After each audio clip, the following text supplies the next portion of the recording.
So, my number 4 is Kristen Perrin's March release, How to Solve Your Own Murder.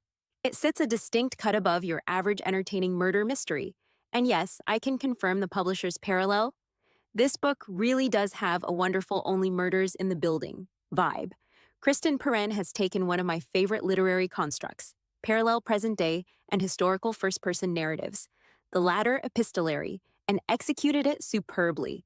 The character development feels deeply authentic, with both narrators instantly engaging. I found both women's unique spark and persistence highly appealing. Annie in the present engages in some fantastically funny banter and simmering tension, romantic and otherwise, with the colorful ensemble cast that's brimming with depth and heart.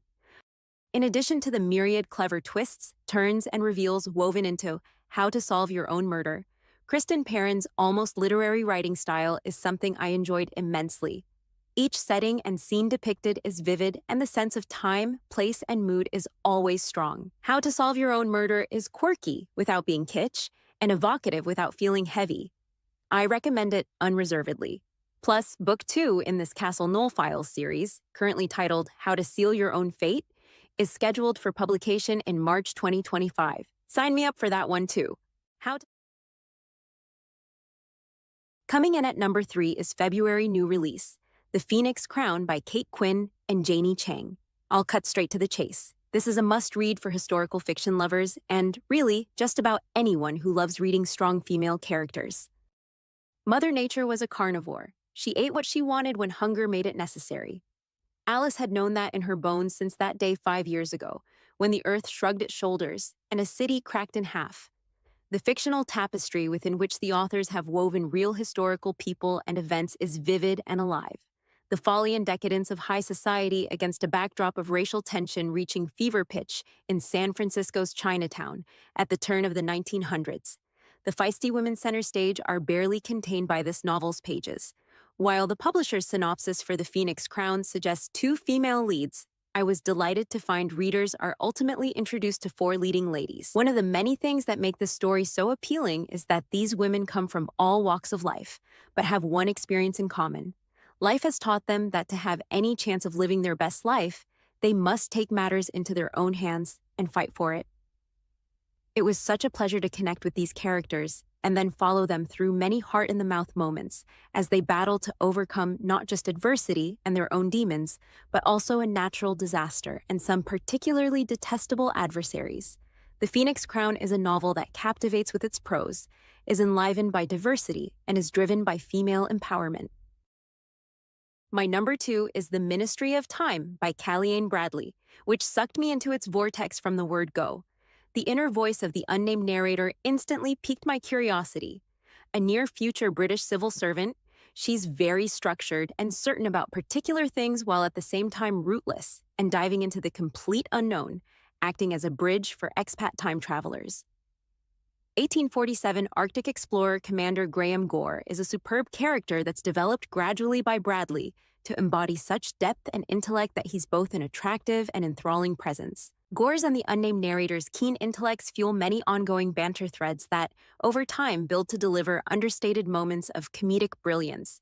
If you love smart banter in your romantic suspense, for that alone it's worth reading The Ministry of Time. But I think this will be a polarizing read because Calliane Bradley explores so many different themes. Some will say far too many themes and ideas for a single novel.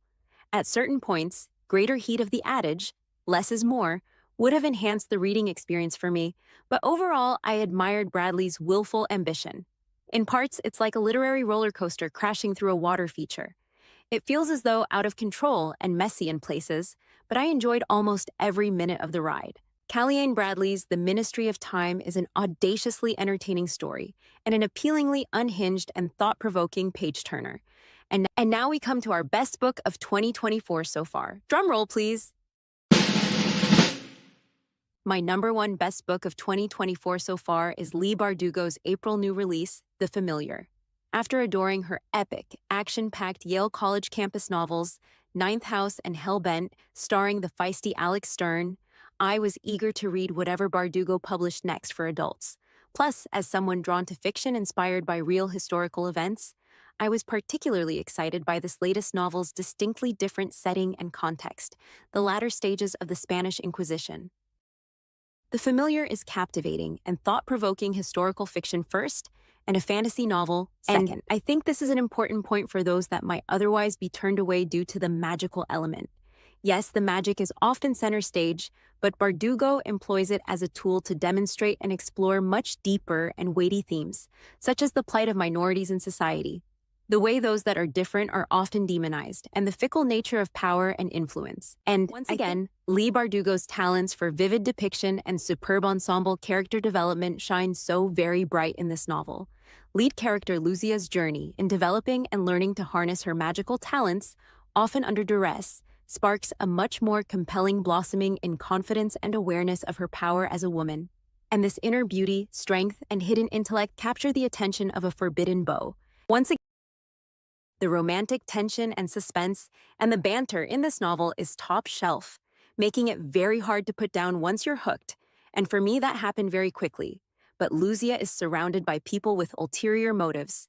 Who can she really trust? Yes, Leigh Bardugo's narrative is captivating, her characters extremely engaging, and the storytelling magically compelling.